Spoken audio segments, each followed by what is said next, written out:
rock and roll. So thank you everybody for joining us in this really important conversation. I think just given the context of the world that we're living in today, I think this conversation is really designed to be one of hope and inspiration.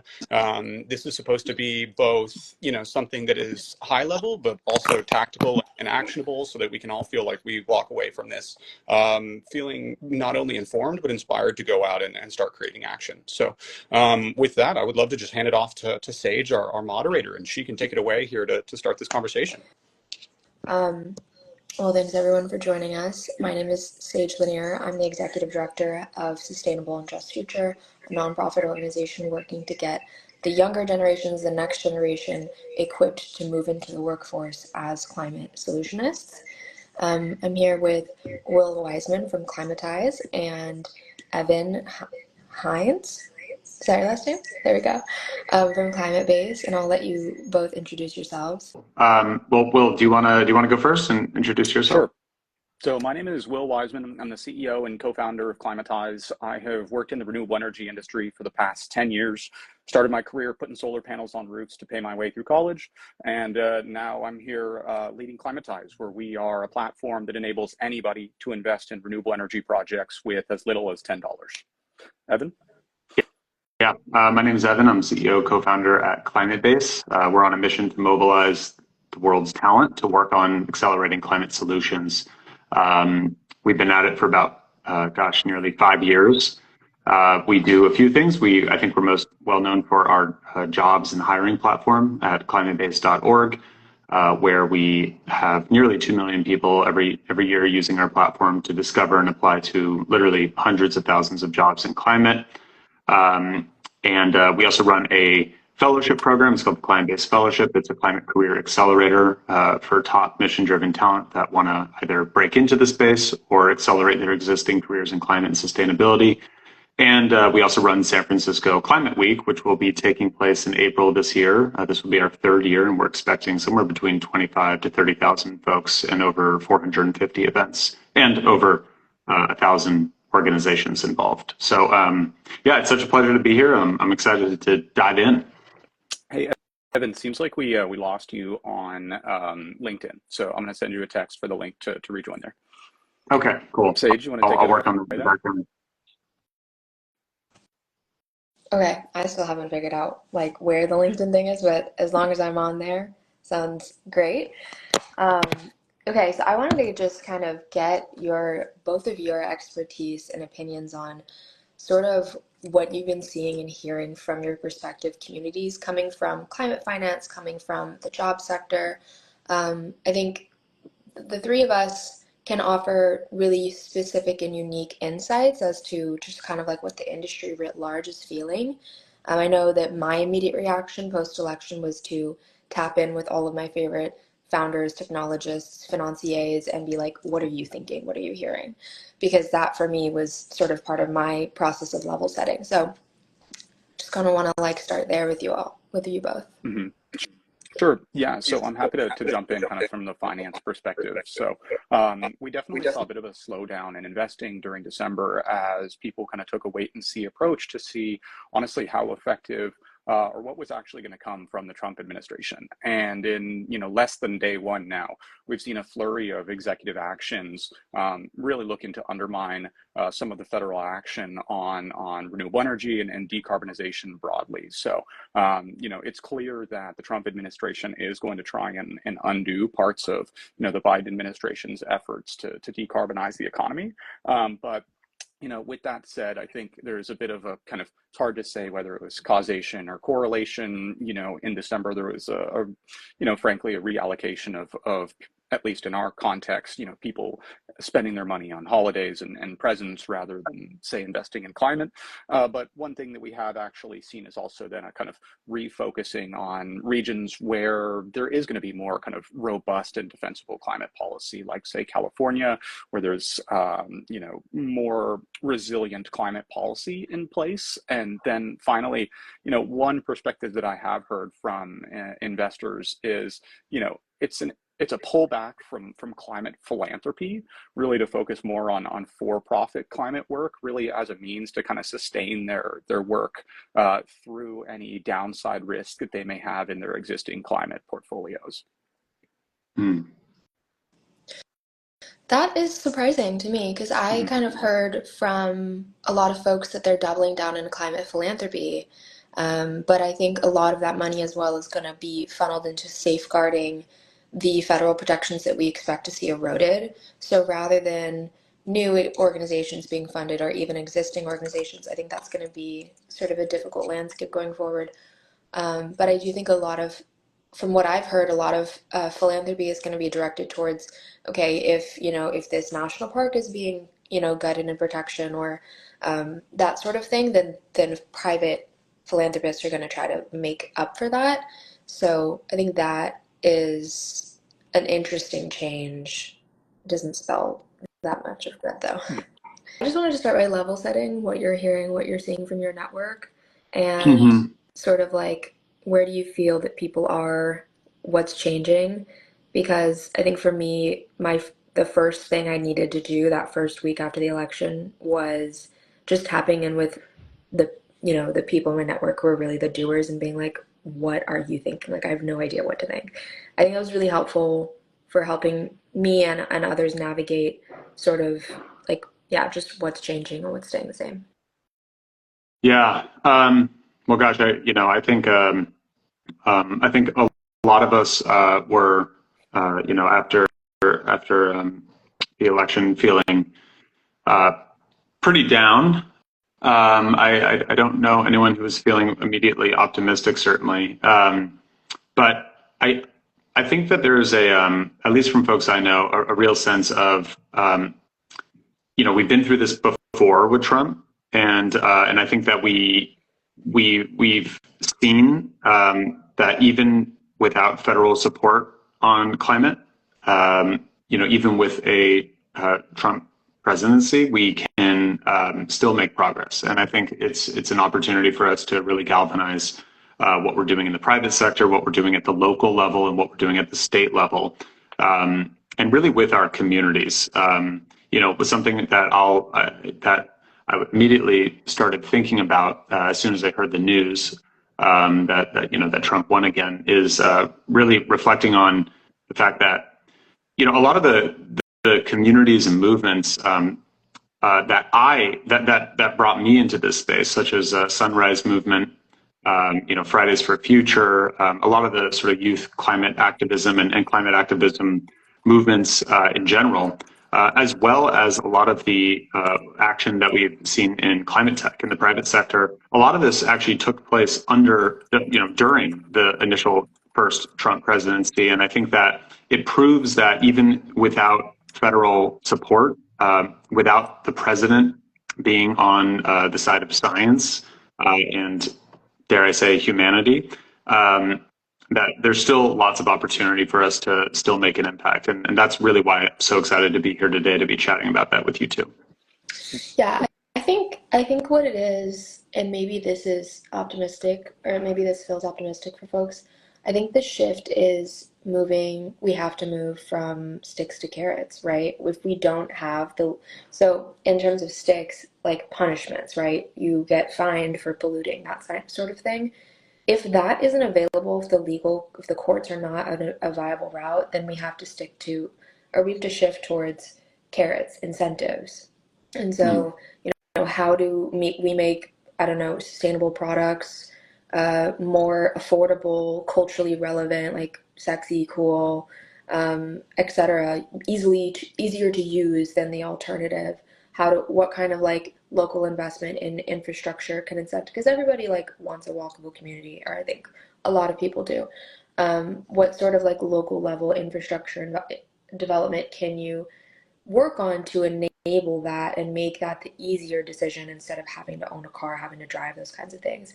So I think there's a lot of opportunity for innovation. I think we're going to see a lot of new companies founded because people are going to be looking to make a market case that sustainability is also profitable. I mean, people have been, but I think it'll be increasingly ramped up because those avenues of the regulations, the crackdowns, the monopoly breakups probably won't be possible in this administration. Yeah, Sage, I would build on what you said there with notably carrots versus sticks. We've seen that the incentive programs have been far more politically robust than say Build Back Better, which was largely sticks and fines. We've found that the tax credits have led to a lot of surge in domestic manufacturing, which has led to and quite frankly fits really well with Trump's narrative of boosting American manufacturing, kind of domestic energy supply. That's led to a lot of infrastructure deployment and new manufacturing capacity, like the Q-Cell solar panel factory being built in Georgia. And those new jobs have in turn led 19 Republicans to sign a letter to House Speaker Mike Johnson, urging them to ultimately, maintain those policies within the Inflation Reduction Act. And hopefully we'll see that those coalitions stay robust, because with just a 3-seat split in the House of Representatives, then a coalition of 19 can, put a big obstacle in the way of repealing any of that legislation. And then building off of what Evan said too, I worked in climate prior to Trump.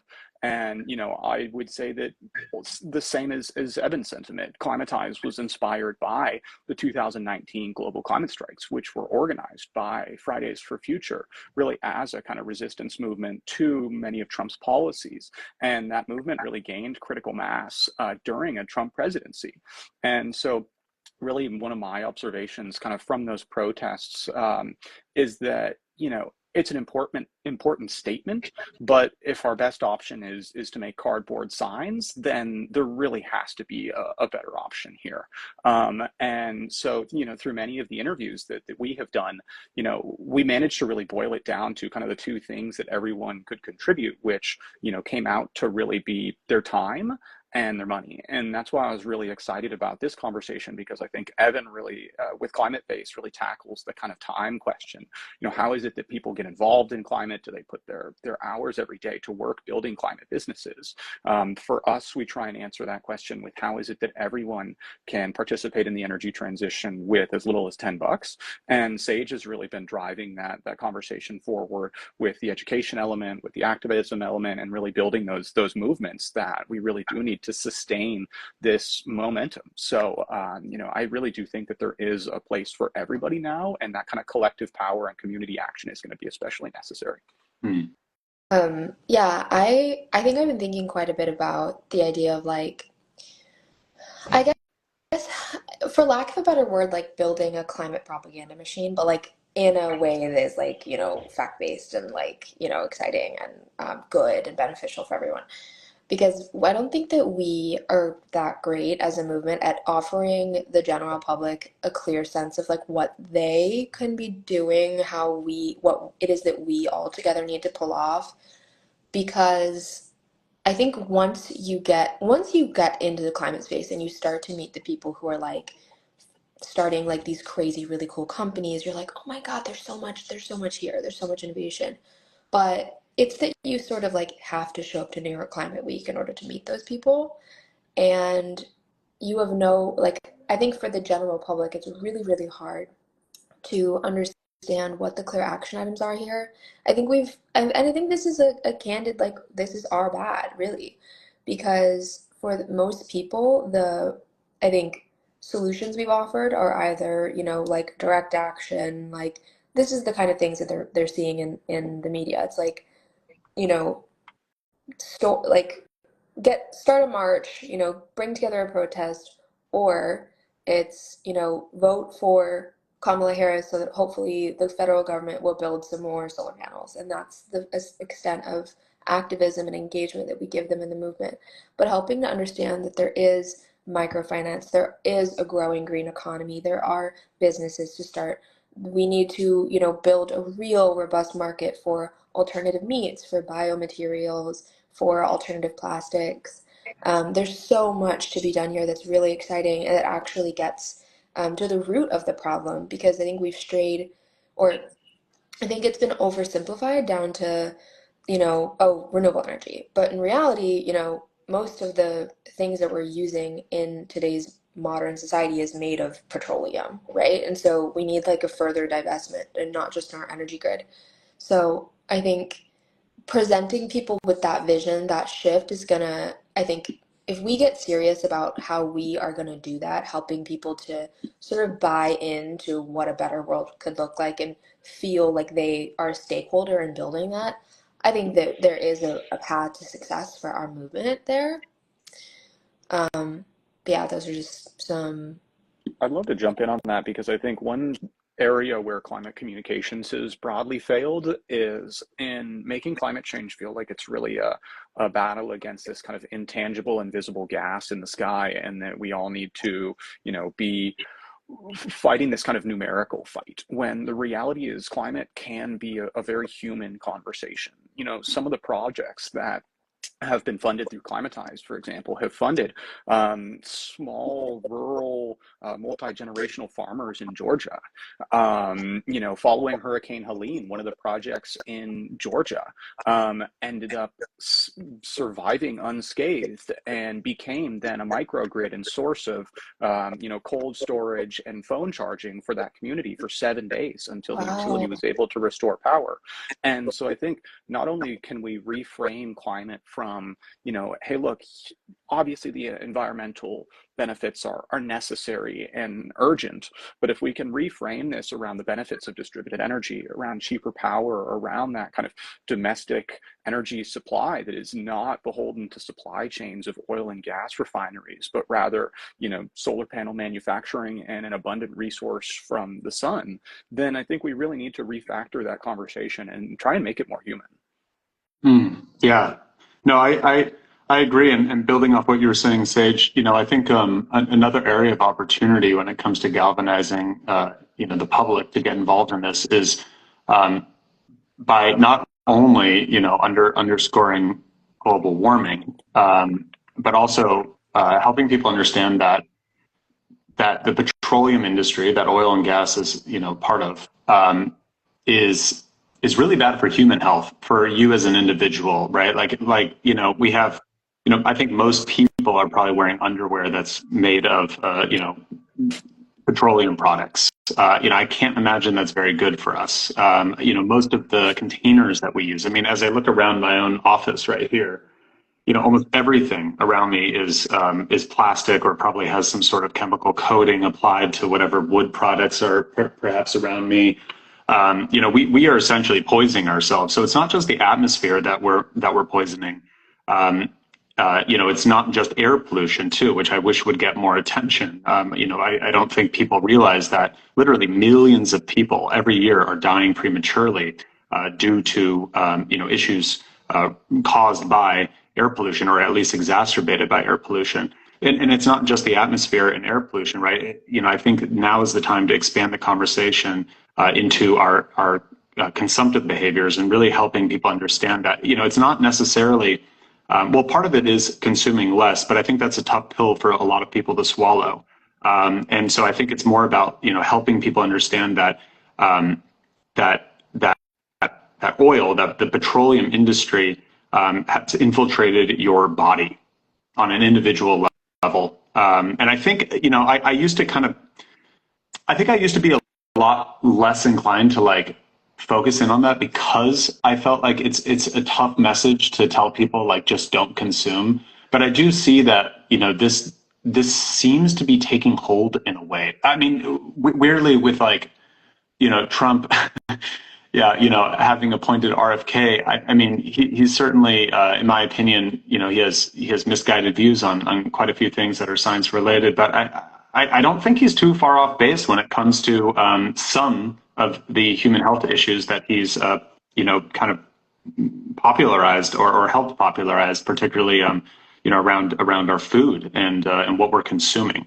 And so I look forward to seeing the climate conversation expand into those areas, but to do so, I think effectively, we really need to continuously connect the dots on these issues that I think a lot of people right now view as being somewhat separate when really they're not at all. You're so right. And I was thinking, I have an example of this right next to me that I actually think about all the time. This product is called unpetroleum jelly. and it's, you know, it's a attempt to offer an alternative, and it's made of, you know, castor oil and sunflower oil and etc. But what is this bottle made of, right? This is a petroleum bottle.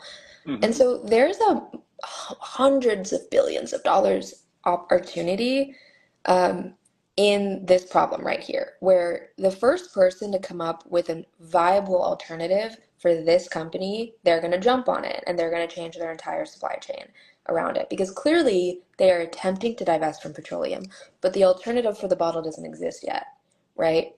And so I just think that that is sort of interesting and hopefully makes people, you know, start to think, you know, we do live in a world that where everything is driven by capital. Mm-hmm. You know, really, really money makes our world go round. And whether you care about, you know, um, trans rights or climate change or anything, trying to further your cause without money isn't going to go very far, Mm-hmm. unfortunately. What you need in this world, the way that the wheels turn, is, you know, a market incentive, or, you know, a great media campaign to explain why, you know, this is important and we should all stand up for it. And that takes a lot of money. But there's also a lot of opportunities to make money, which I think, you know, people, corporations and largely people are not incentivized to just do the right thing. Most people don't do things with their moral compass. They just don't. So if you can create an alternative that is, you know, cheaper or safer or gonna sell more because people like it, then that's what goes. That's how you get the deal, and that's how you get the money. Absolutely. Absolutely. And I would say, you know, the broad reason why Tesla, for example, has scaled so quickly is, you know, in factor environmental consideration, but broadly it's because the cars look great. And when you push on the pedal, they go really fast. And at the end of the day, like those are things that appeal to the average consumer. And so to your point, unless we can make things, you know, substantially better, the kind of cliche 10x better mousetrap, then you know we're going to fall into this challenge where just the economics of any of these alternatives are going to challenge the broad mainstream adoption. And that's where I think, you know, part of the climate narrative does need an update also, because, you know, part of why I think in particular this kind of drill baby drill narrative is misplaced is because actually if you look at the levelized cost of energy of solar over the past 15 years, I mean, in particular, 2010 to 2019, the cost of solar decreased by 95%. And now it's the cheapest source of energy in the world. And so, you know, focusing on producing more of an inefficient energy source is not going to get us to the kind of end goals that we want of kind of macroeconomic competition. And so I think ultimately, you know, when we talk about technology trends and replacement of those technologies over time, solar is going to win out because it is just cost competitive, cheaper than natural gas or coal. And so really now I think Trump's pushing, his actions are going to just push a question of kind of how long does that technology transition take. I think it's less of a binary if it will happen, rather is it going to happen in 10 years, 15 years, 20 years, or within the time scale necessary to mitigate some of the worst like impacts of climate change. Yeah, unfortunately not that far. Um, I okay though. I was just thinking, I'd love to learn more about that case study of the project you microfinanced in Georgia surviving. I think we Mm-hmm. need to talk about it more because that should be a more highly visible case study. Mm-hmm. But I did want to ask you guys, like, what case studies right now are making you motivated? Mm-hmm. Local action, I don't know. Are there other companies that you want to talk about that you think are really cool, or like local policy? I know that a lot of my frameworks for how I teach and understand climate action I try to root them as much as possible in real life examples. So I just wanted to ask. Evan, you want to go first? No, take it away. So, I mean, personally, I have just always loved the work that Evan is doing. I know it's a little bit like of a simple answer, but I do think that honestly, the coalition building and the kind of community building that Climatebase is doing is it the kind of necessary work that we need to build these coalitions and this critical mass of moving people into this sector. And so when I think about, what is it that really inspires me, companies that are doing the hard work and enabling the transition, I would point to Climatebase is actually one of my favorites. I think that they are training people, they're inspiring them, they're helping them find their place, and then they're creating a community that they're not only proud of, but have really leaned in and has created something special. And San Francisco Climate Week, I think, is one just micro example of something that didn't exist a short time ago. And now, thanks to the work at Climatebase, they have really created this ecosystem that is creating this kind of cross-pollination of ideas and honestly stands for, something really important in this transition. So Climatebase is my shout out. That's so, well, I appreciate that. Well, thank you. I would argue that the ecosystem was already there, and that we're just, providing avenues and tools and resources that can help bring together that ecosystem. And actually, it's to answer the question, Sage. I mean, you're right. There are so many incredible organizations that I could point to as case studies. I'd love to point to one called Climatize. No, I mean, no, but sincerely also. I mean, and if anyone is interested to just get a sense of how broad and diverse this space is of organizations that are doing all kinds of really important work on climate and sustainability, you can check out a few thousand that are listed on Climatebase that are hiring right now as well. But something that I've kind of realized is we're really like I'm from the Bay Area, and there's like a real strong community that is driven by values that is focused on climate sustainability here. And I'm particularly inspired by the organizations and the individuals in online spaces that are working on reaching audiences that maybe don't have a community in their physical area that shares those values and that concern around our planet. Because we can't let this be an issue that is only really building movement in areas where we have a in areas that do have that kind of sentiment and concern. How do we engage folks in areas of the United States, in the world, that maybe feel super alone in their concern about the state of our planet, state of human health, and how those two things are connected.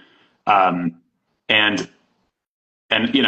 I would look to a lot of the activists and educators and even those influencers who are, I think, have taken the notion of activism in the traditional sense, but kind of modernized it for the world that we're living in today, and using social media, using technology as a tool to really reach new audiences and build community. Beyond borders, beyond regional locations. So folks like you, Sage, that are putting out incredible content that are involved in activations that are doing that's having that impact. I think is something that I want to underscore. I think is so important. And to anyone who's watching this right now is wondering, well, I live perhaps you live in a super Republican community and you feel very alone. What I would say is your community is definitely here on the internet. And I would encourage you to use social media and use your voice to put your message out there that this is an issue that you care about, I'm confident that you'll find your people so that we can continue building this movement. One thing that I would add in, and this is just another kind of case study that we've seen within our own platform. An example was a multi-generational farmer's hardware store in rural Tennessee that went to raise about $265,000 to put a solar and battery storage unit on their building. And they raised that money in 7 days. And one of the investors in the project was actually in Tennessee canvassing during the election. And he managed to go and meet the people for the project that he invested in. And in that example, there were two people that came from, very different political backgrounds, but managed to, contribute to one another's journeys. The investor was able to earn a return on investment. That small business was able to decarbonize and reduce their power bill and then have energy resilience for rolling blackouts in that part of Tennessee. And two people who came from very different backgrounds were able to come together over a common cause. And I think this is, again, the examples of kind of reframing climate into human impact rather than just, pure play environment, because they were able to meet each other and find a lot of common ground among two people who might not otherwise have come together. And that was really kind of a connection that was created through a digital platform like Climatize. And, I think all of us harnessing new digital platforms to create both in-person and digital connections, I think, are going to be especially important for us building coalitions and making sure that we maintain this momentum over the next 4 years. Very nice. I was gonna bring up, there's a company that I think is so cool. They're called Synonym, and they are building the biomanufacturing infrastructure that we don't have to divest from chemicals. And if that sounds scary, basically, if I want to make a plastic bottle today, I can go to any supplier because there's so many factories that will just turn out super cheap, super fast, a petrochemical plastic bottle for me, and they can put my designs on it and everything. And so since we have a global infrastructure for that, it makes it so that if I had this new technology of either like a biomaterial plastic or maybe even like a new plant-based meat, I have to pay a lot of money to build my own R&D and my own factory, my own facilities to make that product, because the infrastructure doesn't exist. I can't go and find a company I can contract with. So this company, Synonym, they want to be the biomanufacturing capacity so that if I'm starting a new plant-based meat company, I can contract with them without having to build my own facilities, and it lowers the cost for me and it makes it scalable. I just think it's so cool, so sexy, so slay. I met their CEO at a dinner like a year and a half ago, and I've been like obsessed with the company ever since. I'm also wanted to shout out Run on Climate, which is an organization run by, his first name is Jack, and we're in a fellowship together, but I can't remember his last name right now. But Run on Climate is cool because they support politicians from both parties that are climate friendly, and they help and they endorse them.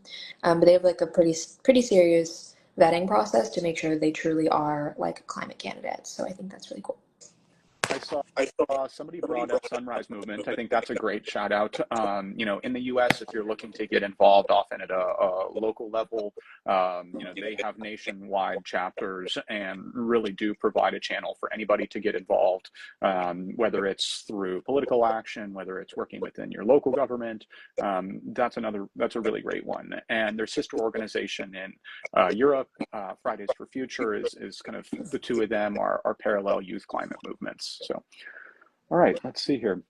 That's awesome. I'd actually love to throw a question in the mix based off of what Will was mentioning there. Sunrise, Fridays for Future, great orgs, definitely sort of spawned from a youth movement, right? And I think that is in many ways still the core constituency of those groups, the core membership of those groups, and that's great. But Sage, you and I in New York, we were chatting about a little bit about this. I'm curious to hear, Sage, like in your own journey, I think and I don't want to label you as something that you maybe wouldn't identify for yourself, but coming from an activism space when you were in undergrad, so youth, right? What about for folks that are looking to get involved in climate action, looking to build community, get involved in climate activism even, but aren't, maybe self-identified as youth anymore? They're in their early 30s, they're in their mid 40s, they're in their early 60s, right? Like what are the ways that, what are the communities and the organizations that you would recommend? I kind of hate the hyperfixation on youth that I think permeates our space. I think there's pros and cons to it. I'm aware that like I wouldn't get, you know, a lot of the opportunities that I get if it were not for wanting to hear from youth, but it's, you know, I'm in my mid 20s now. It's just very strange. Um, I think it also is, I think it creates a lot of issues, and I could talk about this extensively. I mean, there's a climate sector. That's the thing, is there's a huge, I mean, most of the people in our space are not under 30, actually. And the fun thing about climate is that it goes across every sector. Like you can do architecture and city planning from an environmental standpoint. You can work on product design, you can work in tech, you can work in fashion. Like it goes across every single aspect of society. You can do policy. So I would say like if for most jobs, there's a way to make what you love environmentally and socially oriented, I would say for sure. So whatever your passion is. But beyond that, I mean, I think all the coolest people I know are like 60 and they have no care in the world for like clout or anything like that. They're just putting their heads down and getting to work. I'm really inspired by the ladies who founded the Buy Nothing movement. I think they live on a small island near Seattle. Um, and they have this like really robust community they built around them where all of their neighbors come together for this sort of like weekly give and take. And they truly have built, I mean, a very joyful, yeah, community around them, and then they made it sort of global. I would definitely recommend looking up the Buy Nothing project, and there are some videos, features on the two women who started that because they're just like in their 60s, 50s probably, and like really cool and really passionate about what they do. And I think it's that leaning into the work and what's important to you that I don't know. I think it's hard to give tailored advice because I used to say find find what drives you crazy or find what you love and let it drive you crazy, right? Mm. For some people that's going to be food systems. Something I think that anyone could start up is composting, right? We need a ton of composting infrastructure because compost or food waste is 9% of global emissions. No one knows that. It's really important. So food waste, like we need composting infrastructure like this, that, everywhere tomorrow, right? We need it now. And that's something that you could be advocating for on a city level. You could be signing up your workplace for a composting service. Like, it's just really, it's a really cool climate solution and it's really accessible to the average person. You know, Yeah. getting restaurants in your neighborhood or in your community to commit to 25% less meat by the end of the year or something like that. You know, more plant-based options on their menus, these kinds of things. And like, if that idea like makes you so excited, then find other people who makes them so excited and like go crazy with it. Mm-hmm. Totally, Mm-hmm. totally. I love that, and it makes me think about this kind of topic I've repeatedly heard for years, which is this idea that individual action isn't going to solve the climate crisis. We need systems level action, systems level change, which is true. And I just want to briefly mention that I think what Sage is pointing out here. With a few examples and inciting a few orgs that are working on different things within this space that we're all part of systems. So like the system is made up of individuals taking action, and that these two things are like inextricably intertwined. Mm-hmm. And so I sometimes I worry that when we and Will talking about sort of like what needs to maybe change about climate communications from where we've been for the past few years to where we need to go to. I would argue that it's like phrases like that one I mentioned around individual action isn't going to solve climate change. Just like kind of a reframing that actually it all matters. Like everyone absolutely matter, right? So Mm-hmm. I do recognize fully that like we're not going to buy our way out of solving the climate crisis. We're not going to consume our way out of this crisis either. But changes do make a difference on the aggregate when we look at the individual level, right? Like at the individual level, when we all take action in various ways, it does have a big effect. I would argue that one of the most important ways that folks who are looking to get involved in climate can do so is through their work. Yeah, and joining an organization, that is like focused on addressing the climate crisis. In fact, Will, you've actually hired multiple people through Yeah. Climatebase. And I think that for folks who are looking to get involved beyond just, an occasional protest, beyond just changing or modifying their consumptive behaviors a bit, beyond the way that they vote, and looking to make climate action more than just a passion project, and actually potentially go way beyond that. I would encourage folks to consider making it your career, making it your profession. And to Sage's point, I think no matter what your skills and professional backgrounds are, there's so many opportunities where you can apply your superpowers to a career that's really making a real difference. Yeah, absolutely. And I want to build off of Evan, because I was looking at some of the questions and comments in the chat, and some people noted that they had aged out of the Sunrise movement. And I think one point to point out is that by making climate your career, you are taking that step. And one of the challenges I noticed, some people brought up, hey, the buy nothing movement sounds great, but that's actually really challenging, and I can't go live on an island. And so I do think we need to meet people where they are and make these solutions way more accessible and readily available. To Evan's point, joining a climate company and getting involved through there, that's kind of the next level up from the youth climate movement that's catalyzing people into action, then ultimately transforming them into the everyday operators of the next generation of climate tech companies. And one thing that I think is a misconception around the prior conversation in climate was that it was framed around, climate being something that's heavily scientific, that's for engineers and only policymakers. And the reality is that this generation of climate tech companies needs everybody from designers to accountants to, people actually building product. It's not purely just the engineers. And so I think regardless of your skill set or your background, you can find that entryway into how you create action on climate through Climatebase. And coming back to that kind of first principles that we learned, really the two things that everybody can contribute is their time and their capital. And so Climatize has really approached that from, your wallet perspective of regardless of how much money you have, you can start, investing in renewable energy projects with the potential to earn a return on investment and make impact. And with Climatebase, you can go and actually put the single thing that you spend the most time on every single day, your work, into contributing to the solution. So I really think that as we look to, kind of build this coalition and this momentum, work and capital are the two biggest levers that we as individuals have.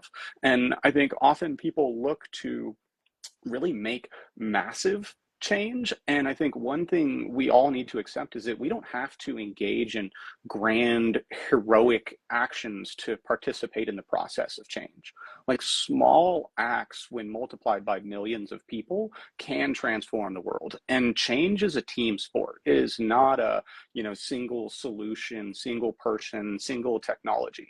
And while Trump may be, very central at this moment in terms of feeling like he as an individual is derailing this, the reality is there are systems in place that are going to maintain this progress regardless of what he wants to do.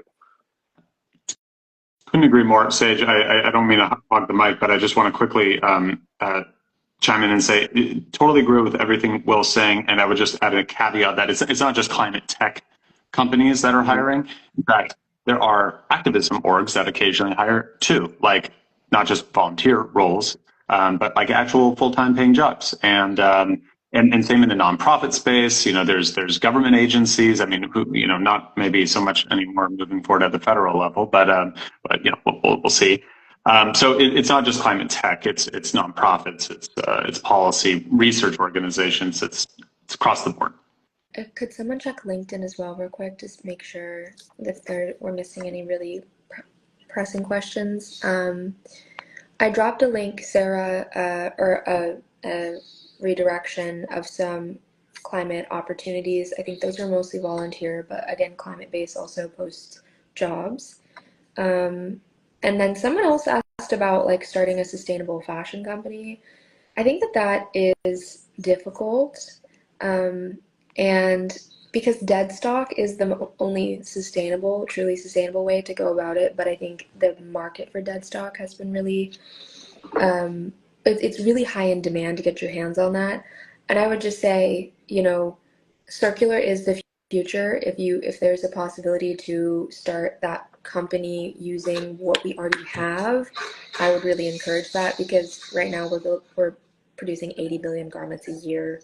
We just simply can't handle it and don't need to make more clothes. Yeah, totally agree. I think sometimes people forget that things like eBay exist, and that there's thrift stores, and that actually going to thrift stores is like really fun.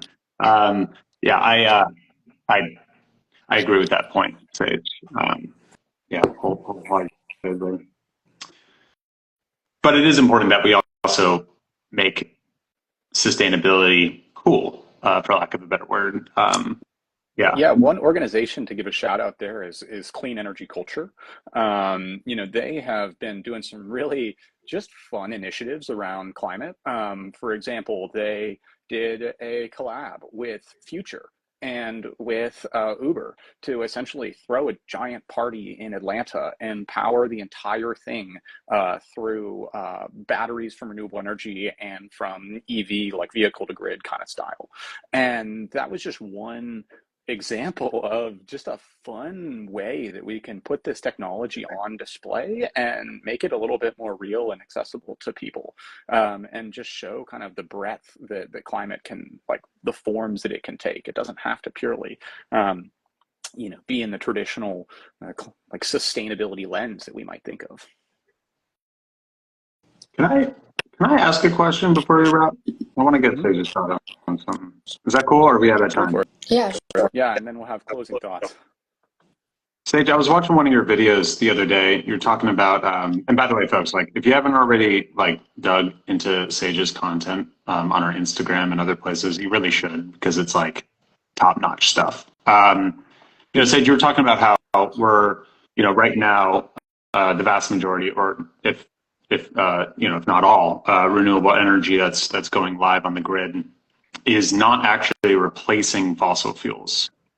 Um, To and then we offsetting talked additional about, demand.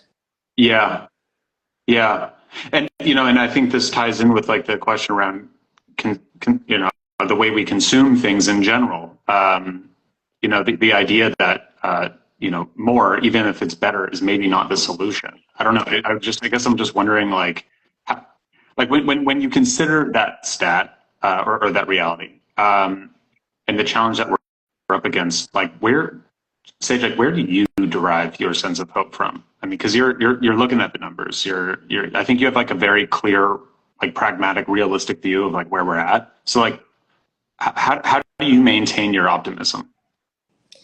That is a good question. I'm not optimistic. I am just action oriented. Don't think we have anything to be optimistic about, but that doesn't mean there's not work to do. Yeah. The fact of the matter is that our economy year over year keeps growing, and so does our energy demand.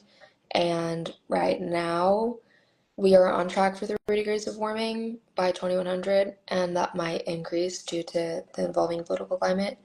And that would lead to mass starvation. It's just true. It's just true. But I think I'm motivated by the idea that there is probably not a point at which humanity is just completely extinct. Like, there's no apocalypse. There will still be several billion people on this planet in 2100 and in 2500 and probably in the year 3000. And we have an obligation to them to offer them, at least a roadmap to surviving in a climate changed world. And so a lot of what I'm trying to do is build that roadmap. And that's also why I'm so interested in food systems, because everything else is negotiable, right? Shelter is negotiable, energy is negotiable, but food is the one thing that the people of 2500 are going to really wish we handed them a really clear plan for. And so, yeah, there's work to be done. I don't think that it's time to throw up our hands and quit just because things are tough. Mm-hmm. And I also Yep. think I get a sense of, I don't know, the cards were kind of dealt before we were born. All of us are about the same age, and we just kind of just came into a point where we could consider, starting companies or running for office or whatever it is. And so there's nothing that we could have done to avoid this. Yeah, I think I go ahead, there's Will. Sorry. something, I believe it's a Native American proverb that's, the earth is not inherited from our parents, it's borrowed from our children. And I Mm, think especially what Sage is talking about is that, we need to think thoughtfully about the world that we have inherited, and those before us should think about the things that they've borrowed from us, and equivalently, like, what are we borrowing from our children in a way that they're going to have to live with the reality of the decisions that we make. And to Sage's point on optimism, I think hope is not blind optimism, right? It's the conviction that ultimately what we're doing makes a difference. And even in the face of these really daunting challenges, hope is ultimately what sustains and fuels a movement. And so it really reminds us that, like, every step we take towards decarbonization matters. And, we have to choose that hope, not despair, as our guiding force, because ultimately hope really motivates collective action and inspires others to join us. And right now, what we really need is that critical mass of this movement. yeah. No, I feel so similarly to both of you, and Sage, you in particular, your comment that you don't feel optimistic.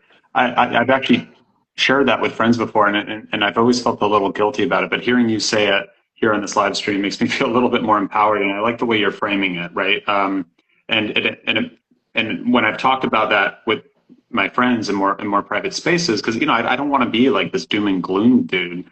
But the way I've described it, and I stand on this, is that it's kind of it's like what I imagine what it might be like. I don't know, like working in like the ER, right? Like where every day that there's like that some shit's gonna go down. Like there's gonna be pain, and you're dealing with people who are hurt and in pain and dying. But your job is not to prevent that from happening entirely, because that won't happen. Every day there's going to be more people coming in that you need to care for. And I think that that's kind of like the way that we need to be thinking about this work, is like, just because we can't stop everything from, like, just because we don't have the perfect solution in place where we can guarantee that we can, solve all of these issues and fix the climate crisis while fixing inequality and building a more just system. It's going to take time, but every bit of it in that direction does make a difference. Because it's not like there's a binary outcome to our future. It's not like it's utopia or dystopia. There's like a lot of middle ground there. And my goal is to galvanize as many people as possible to work towards, being as far along towards the utopia goal and away from the dystopia as much as possible. So, yeah. Okay, I do want to open up. I know that there's a lot of questions that are pretty specific in the comments, so I want to invite people to send us DMs and ask those Mhm. questions one-on-one, and we can respond throughout the day. Because I think, well, I mean, we're at time. We're definitely at time here. But yeah, Mhm. if definitely copy paste your questions into DMs and just send us whoever you want to chat with, and we'll try to get back to you. Totally. Well, as a just final closing thought here, one thing that we are doing at Climatize to incentivize people to start taking action today, if you sign up with Climatize and you use the referral code DAYONE, DAYONE, you can get $25 towards your first investment in a renewable energy project. And that way, on us, you can start making action today. So the code is DAYONE, DAYONE. You can get $25 towards your first investment in a renewable energy project just for signing up. Very That's cool. awesome. And we'll definitely share that after this stream as well. All right. Well, I guess if now is our time for our plugs, I'll just remind folks that in the past 24 hours alone, there's been over 1,500 jobs in climate and sustainability posted on Climatebase, usually over 5,000 a week. I didn't Um, know that. so yeah, a lot, tons of opportunities to actually make money and build a career working on solving climate change and working towards a more sustainable future. So yeah, definitely encourage folks to head over to Climatebase. If you know anyone who's looking for a job or looking to switch into this space, we're here. We have our fellowship program. We only have about a month left of, no, a few weeks left for folks to apply to cohort 7. We're already making acceptance letters at this exact moment. We typically receive a few thousand applicants every cohort. So if you're interested in accelerating your career in climate, or even just learning and building community and getting involved in a really awesome, fun setting, then you can check that out. And if you're in the Bay Area or you happen to be in April, come out to SF Climate Week. It's going to be a blast. I would highly recommend the Climate-Based Fellowship. Not only do I teach a course in it, but we have consistently sponsored capstone projects in the Climate-Based Fellowship and found really great talent through that program. And so I could not speak more highly of the fellowship in terms of providing a foot in the door for finding your place in a climate career. Oh, thank you so much.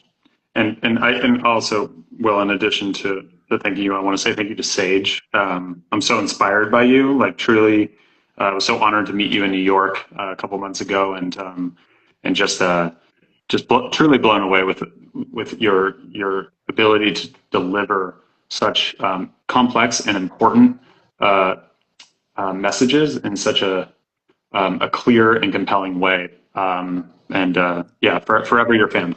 Appreciate it. It's great to have, I was going to say comrades, maybe not an appropriate word.